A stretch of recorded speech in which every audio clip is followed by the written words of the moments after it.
Tai šiandien mes esam Forestic Lietuva, Kaišiadorių rajone ir norim jums pristatyti savo namelius, kurie yra čia pastatyti. Ir tai yra skirta poilsiai gamtoje, glampingui vadinamam. Tai dabar mes esam prie mūsų standartinio eko namelio, tik kuris yra grinai patobulintas šitam glampingui.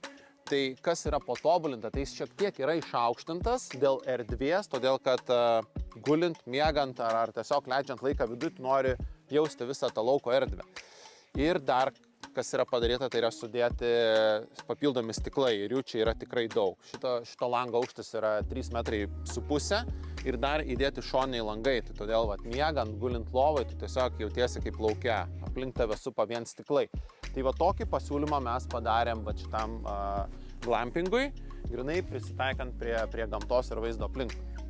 Tai šitoj vietoj mes visiškai taikėmės prie aplinkos ir namelį per 1 centimetrą tiesiog pastatėm prie pat ąžuolo. Tai visas namelis yra po ąžuolu, čia nuolatos turi tokį smagų pavėsį pro saulės spindulius.